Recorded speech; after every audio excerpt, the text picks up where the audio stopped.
الحمد لله وكفى وسلام على عباده الذين اصطفى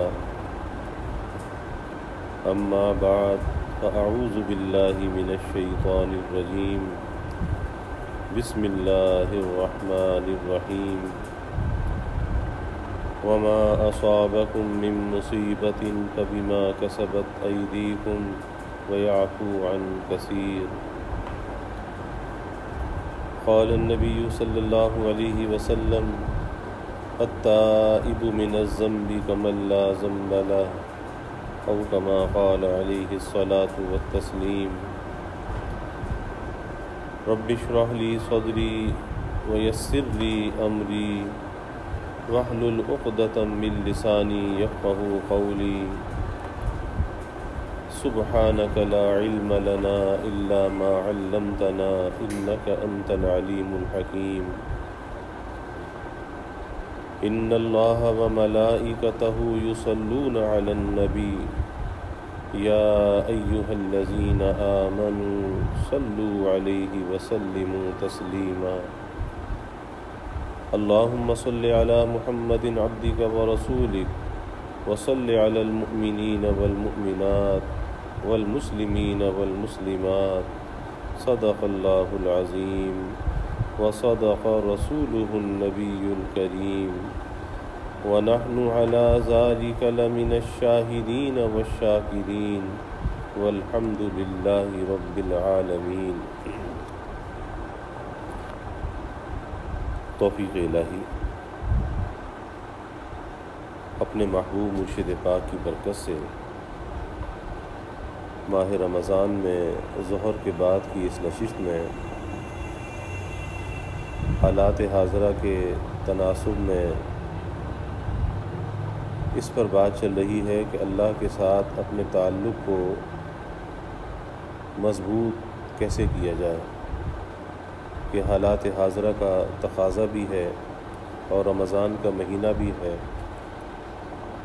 رمضان کا مہینہ بھی اللہ سے ہمیں جوڑنے کے لیے، قریب کرنے کے لیے آتا ہے، اور جو آفات اور بلیات آتی ہیں تو یہ بھی ہمیں بیدار کرنے کے لیے آتی ہیں، ہماری غفلتوں کو دور کرنے کے لیے آتی ہیں۔ اور ان آفات اور بلیات میں اللہ تعالیٰ کی قدرت کا مشاہدہ ہوتا ہے کہ وہ ذات کیسی غالب القدرت ہے کہ ایک معمولی سے وائرس نے آج پوری دنیا کو ہلا کر رکھ دیا۔ بڑی بڑی طاقتیں جو اپنی طاقت کے نشے میں، اپنی معیشت کے نشے میں، ٹیکنالوجی کے نشے میں کسی کو کچھ سمجھتے ہی نہیں تھے، اور ایک ایسی دنیا کے اندر بربادی پھیلا رہے تھے، اسلحہ بنا بنا کر دنیا کے اندر پھینک رہے تھے، دنیا کو ایک دوسرے سے لڑوا رہے تھے۔ لیکن اللہ تعالیٰ کی جب مشیت غالب آئی تو ایک چھوٹے سے وائرس نے ساری دنیا کے نقشے کو بدل دیا۔ اب سب بھول گئے کہ میزائل، اسلحہ، بم، تباہ کاری کے سارے کام سب بھولے بیٹھے ہیں، کسی کو یاد نہیں ہے۔ ساری دنیا کی انڈسٹری بند، سفر بند، بحری جہاز بند، عجیب کشمکش ہے۔ اب کافر تو ان حالات میں جو چاہے کرے، لیکن ایمان والے بندے کے پاس ان حالات میں ایک ہی راستہ رہتا ہے کہ وہ اپنے اللہ سے رجوع کرے، اور اللہ سے رجوع اس طرح سے کرے کہ جہاں اپنے لیے اللہ سے امن، عافیت، سلامتی مانگے تو وہیں پر ساری انسانیت کے لیے بھی امن اور سلامتی مانگے، اور ساری انسانیت کے لیے اللہ تعالیٰ سے رحم کا سوال کرے، کیونکہ چاہے وہ کافر ہیں لیکن ہے تو اللہ تعالیٰ کے بندے، ہیں تو اللہ تعالیٰ کی مخلوق۔ جیسے ہمارا پیدا کرنے والا اللہ ہے، ایسے ان کا پیدا کرنے والا بھی اللہ ہے۔ تو ایک انسان ہونے کے ناطے ان کا ہم پر یہ حق بنتا ہے کہ ہم بحیثیت انسان کے ان کے حق میں دعا کر سکتے ہیں، بحیثیت انسان کے ان کے لیے ہم بلا اور مصیبت سے، وبا سے نجات کی دعا بھی کر سکتے ہیں، اور اللہ سے ان کے لیے ہدایت کی دعا بھی کر سکتے ہیں کہ اللہ سب کو جو گمراہ ہیں اللہ ان کو ہدایت بھی عطا فرما دے، اور اس وبا کے اندر اللہ تعالیٰ ان کے لیے ہدایت کو بھیج دے اور ان کی زندگیوں کو اللہ تعالیٰ پلٹ دے، بدل دے۔ تو اس پر ہماری گفتگو رمضان سے پہلے سے چل رہی ہے کہ اللہ تعالیٰ سے قریب ہونا، اللہ سے تعلق کو مضبوط کرنا، اس کے ذرائع کون سے ہیں۔ اس کا ایک ذریعہ عرض کیا گیا کہ وہ توبہ ہے، بندہ صدق دل سے اللہ کے سامنے توبہ کرے۔ اس کا دوسرا ذریعہ یہ عرض کیا گیا تھا کہ کثرت سے استغفار کرے۔ اب تیسرے ذریعے پر بات چل رہی ہے کہ اللہ کے راستے میں صدقہ دینا اللہ کے غصے کو ٹھنڈا کرتا ہے، بری موت سے بچاتا ہے، آنے والی بلا کو ٹال دیتا ہے، اور جو بلا نازل ہو چکی ہے اس کو بھی ٹال دیتا ہے، اس سے بھی نجات دے دیتا ہے۔ بے شمار فائدے ہیں۔ اس کے علاوہ بعض احادیث مبارکہ میں بعض چھوٹی چھوٹی نیکیاں ایسی بیان کی اللہ کے حبیب صلی اللہ علیہ وسلم نے کہ جب بندہ ان نیکیوں کو انجام دیتا ہے تو اللہ اس پر بھی صدقے کا اجر عطا فرما دیتا ہے۔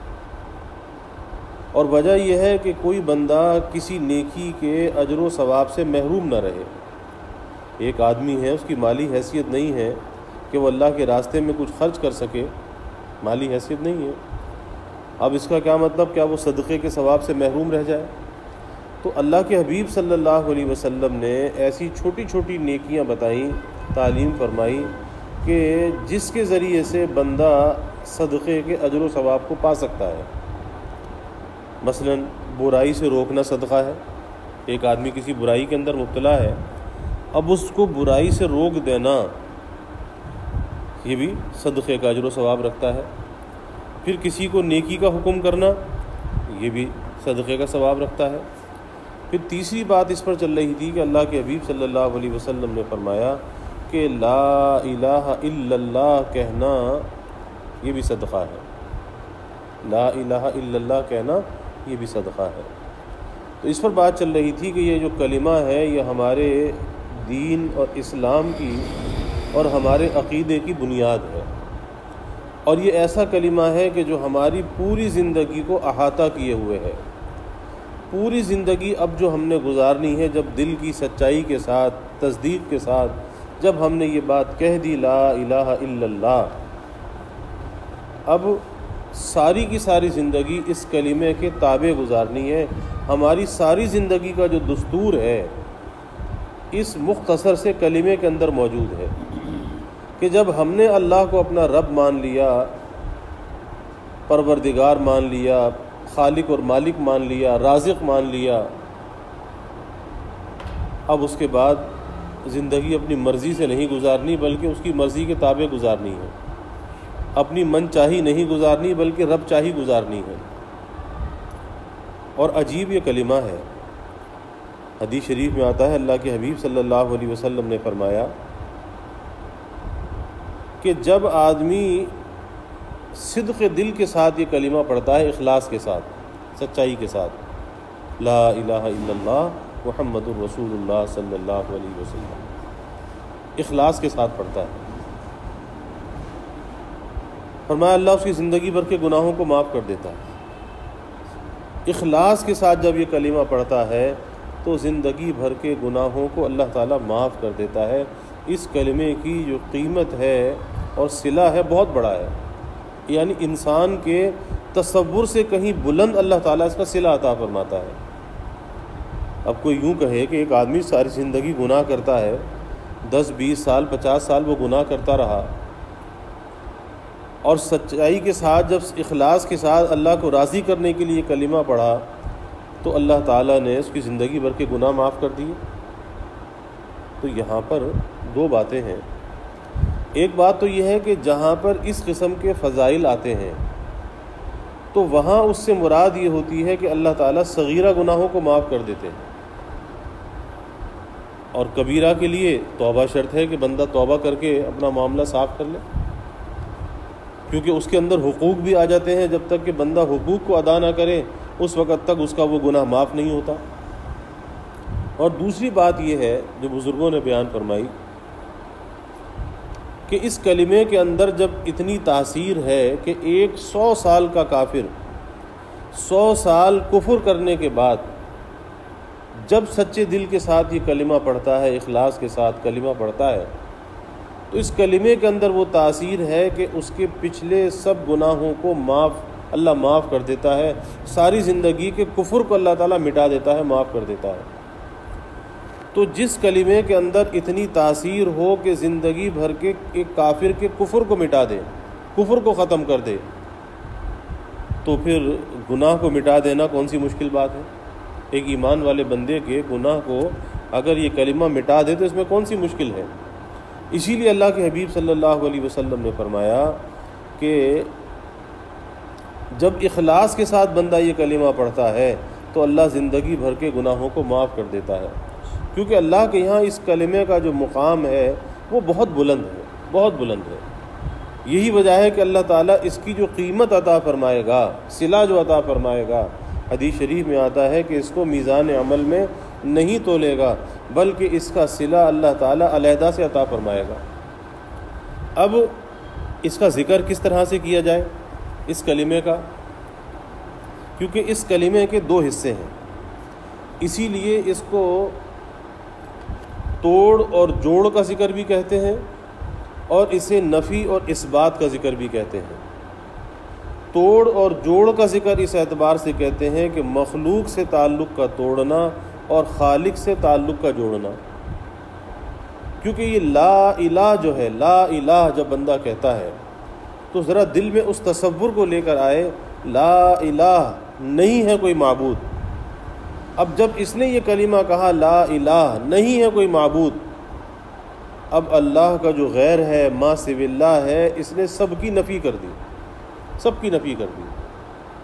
کوئی عزت دینے والا نہیں، کوئی رزق دینے والا نہیں، کوئی شفا دینے والا نہیں، کوئی اولاد دینے والا نہیں، کوئی حاجت روا نہیں، کوئی مشکل کشا نہیں، کوئی نہیں، لا الہ نہیں ہے کوئی معبود، یعنی کسی کے اندر یہ طاقت نہیں، کسی کے اندر یہ تاثیر نہیں، الا اللہ، سوائے اللہ کے، سوائے اللہ کے۔ تو جب اس نے لا الہ کہا تو تمام غیر اللہ کی نفی ہو گئی، غیر اللہ سے تعلق کو اس نے توڑ لیا، منقطع کر لیا، سب کی نفی کر دی۔ اور جب الا اللہ کہا، الا اللہ کے ساتھ اللہ کے تعلق کا اثبات ہے اور مالک اور خالق سے اپنے تعلق کا جوڑنا ہے۔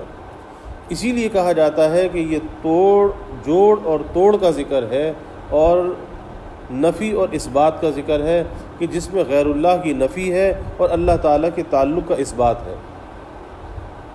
اب جب یہ آدمی، اب اس کا طریقہ بزرگوں نے بیان کیا، اور ظاہر ہے کہ جو طریقہ بزرگوں نے بیان کیا تو وہ علاجن ہے، بطور علاج کے ہے۔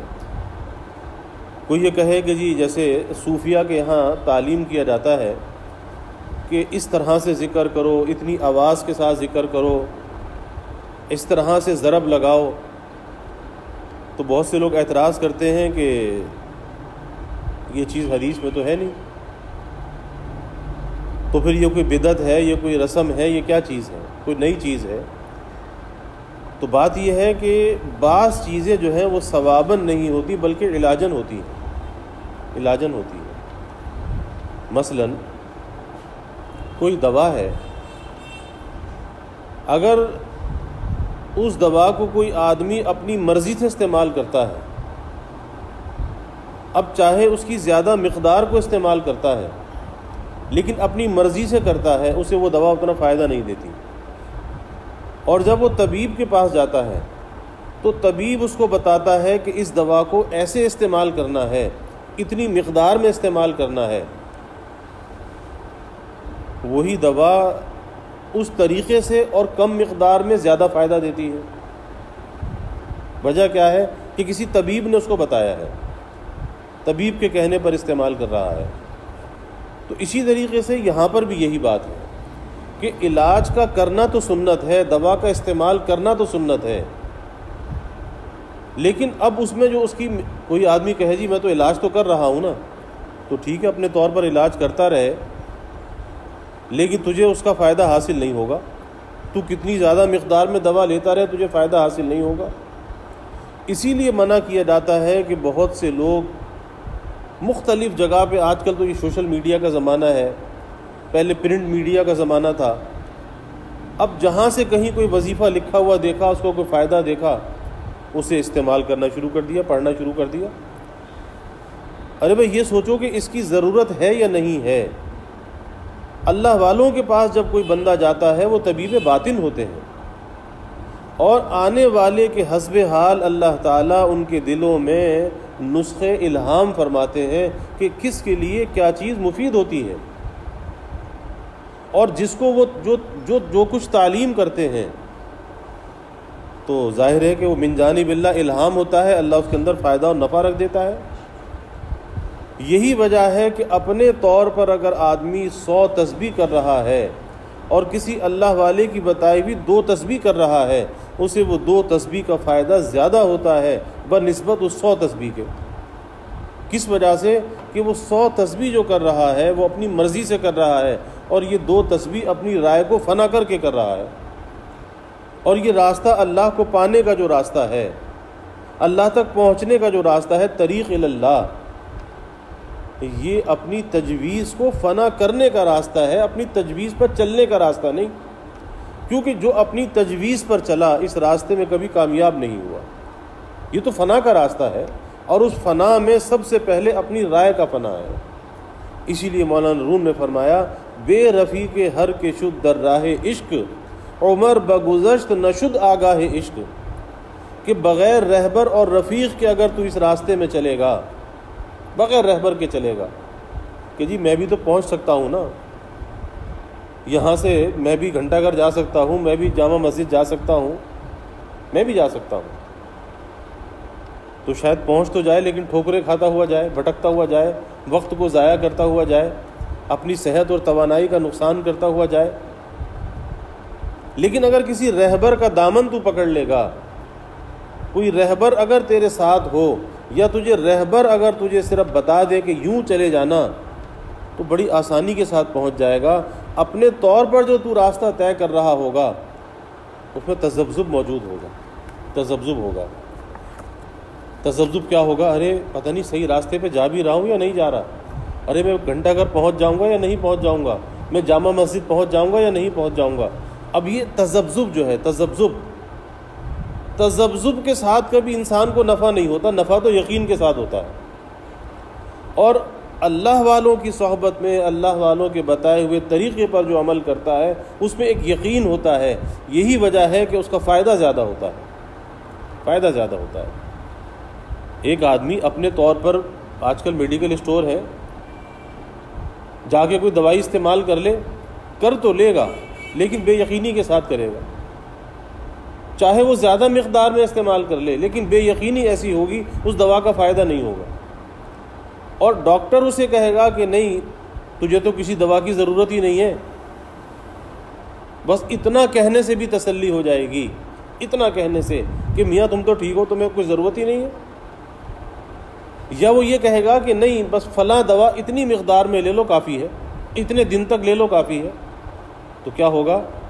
ایک اندر یقین پیدا ہو جائے گا، اور وہ یقین ایسا ہوگا کہ تذبذب سے بچا دے گا، نفع کے راستے پہ ڈال دے گا. ہمیشہ بے یقینی اور تذبذب جو ہوتا ہے اس کے ذریعے سے نقصان ہوتا ہے، فائدہ نہیں ہوتا. اسی لیے حدیث شریف میں بھی آتا ہے کہ جب اللہ تعالیٰ سے دعا کرو تو یقین کے ساتھ کرو، بے یقینی کے ساتھ نہیں. اللہ بھی تمہارے یقین کو دیکھتا ہے، اور تمہاری وہ دعا جب کارگر ہوتی ہے جب تمہارے اندر یقین ہوتا ہے، اللہ تعالیٰ کی ذات عالی کا یقین دل کے اندر، جب وہ کارگر ہے. ورنہ تذبذب کی کیفیت ہے، پتہ نہیں ملے گا نہیں ملے گا، قبول ہوگی نہیں ہوگی، تو اللہ ایسی بے یقینی کے ساتھ کسی پر توجہ نہیں فرماتا کہ مانگ کس سے رہا ہے، یہ تو دیکھ وہ ذات کون سی ہے، ساری کائنات کے خزانوں کا وہ مالک ہے، اور اس کی حکم کے بغیر کوئی ذرہ بھی حرکت نہیں کر سکتا، کوئی پتا بھی نہیں ہل سکتا. تو ایسے احکام الحاکمین سے مانگ رہا ہے، اور دل میں تیرے تذبذب ہے کہ پتہ نہیں ملے گا یا نہیں ملے گا. کیوں نہیں ملے گا؟ کیوں نہیں ملے گا؟ حضرت رابعہ بصریہ رحمۃ اللہ علیہا کا واقعہ ہے کہ جب حج کے لیے گئیں تو حج سے جب فارغ ہوئی تو عجیب دعا کی. اللہ والوں کا تعلق اللہ کے ساتھ بڑا خاص ہوتا ہے، اور ایسے راز و نیاز اللہ تعالیٰ کے ساتھ ہوتے ہیں کہ جنہیں انسان زبان پہ نہیں لا سکتا. کیسے کیسے اللہ کی طرف، اور جو کچھ بھی انہیں عطا ہوتا ہے پھر وہی بات آتی کہ اللہ کی طرف سے الہام ہوتا ہے، اپنا کوئی کمال نہیں ہوتا. اس پر بھی وہ شکر کرتے ہیں کہ یا اللہ تیرا شکر ہے کہ تو نے مانگنے کی توفیق تو دے دی. تو جب حج کر لیا اب اللہ سے دعا کر رہی ہیں کہ یا اللہ میرا یہ عمل دو حال سے خالی نہیں ہے، یا تو نے قبول کیا ہے اور یا قبول نہیں کیا. تو یا اللہ اگر تو نے میرے حج کو قبول کر لیا، میرا حج تجھے پسند آ گیا، اور آدمی اسی کو سوچتا جائے کہ ہر عبادت پہ سوچ لے، یا اللہ میری نماز، میری تلاوت، میرا صدقہ، میری خیرات، میری زکوٰۃ، یا اللہ اگر تو نے اسے قبول کیا ہے تو تیرا اجر کا وعدہ ہے، مجھے اجر دے. پھر تو میرا حق ہے کہ اجر ملنا چاہیے. اگر میں نے کوئی ایسا کام کیا جو تجھے پسند آ گیا، تو نے قبول کر لیا، تو پھر تو اس پہ اجر ملنا چاہیے. یہ تو یقینی بات ہے کہ اجر ملے گا. لیکن اگر یا اللہ تو نے میرے عمل کو پسند نہیں کیا، قبول نہیں کیا، تو پھر یہ تو بہت بڑی مصیبت ہے میرے لیے کہ میرے عمل کو تو نے قبول نہیں کیا، تو میرے لیے تو مصیبت ہے. تو یا اللہ مصیبت پر بھی تیری طرف سے اجر کا وعدہ ہے، تو مجھے مصیبت کا اجر عطا فرما. اب یہ ہے معرفت کی بات، یہ ہے اللہ تعالیٰ کے ساتھ یقین کی بات کہ جو اب بندے اللہ کے ساتھ جڑے ہوئے ہوتے ہیں پھر ان کا اللہ کے ساتھ تعلق کیسا قوی ہوتا ہے، کیسا مضبوط ہوتا ہے. تو اسی لیے میں یہ بات عرض کر رہا ہوں کہ جب آدمی کلمہ پڑھے تو ذرا دل کی کیفیت کے اندر بھی غور کرے کہ کیا دل کے اندر یہ سچائی موجود ہے، یقین موجود ہے. اور جتنے یقین کے ساتھ یہ آدمی کلمہ پڑھتا ہے واللہ اس کا یقین بھی بڑھتا چلا جاتا ہے اور اللہ کے انعامات بھی بڑھتے چلے جاتے ہیں. تو میں یہ عرض کر رہا تھا کہ بہت سے لوگ اس پر اعتراض کرتے ہیں کہ جی یہ کون سا طریقہ ہے کہ بزرگوں نے تعلیم کیا، صوفیہ نے تعلیم کیا کہ اتنے جہر کے ساتھ کرو، اتنی ضرب کے ساتھ کرو. تو بھائی یہ چیز ثواباً ہے، یہ چیز ثواباً نہیں ہے بلکہ علاجاً ہے، بطور علاج کے ہے. اور اس کی مثالیں میں نے بہت سی عرض کر دی کہ جب کسی طبیب کے مشورے سے کوئی کام اس طریقے پر کیا جاتا ہے، ایک آدمی خود بھی مکان بنا سکتا ہے، ایک انجینئر کے مشورے سے مکان کا بنانا ہے، دونوں میں بڑا فرق ہوگا.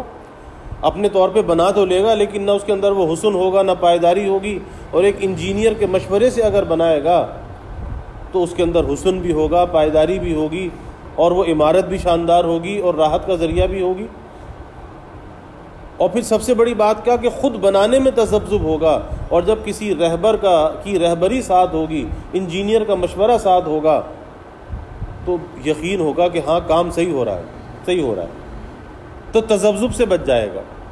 تو اس لیے بات یہ عرض کر رہا ہوں کہ جو صوفیہ کی تعلیمات ہیں، بعض جگہ یہ نظر آتا ہے کہ احادیث مبارکہ میں تو یہ بات ہے نہیں، لیکن پھر ایسا کیوں ہے کہ یہ ایسی تعلیم کرتے ہیں. بہت سے لوگ اعتراض کرتے ہیں اور وہ صرف اعتراض برائے اعتراض ہوتا ہے، لوگوں کو گمراہ کرنے کے لیے، لوگوں کو ذکر سے ہٹانے کے لیے ہوتا ہے. تو پھر اس کا علاج یہی ہے، اس کا جواب یہی ہے کہ بھئی یہ سب کچھ علاجاً ہے، یہ ثواباً نہیں ہے.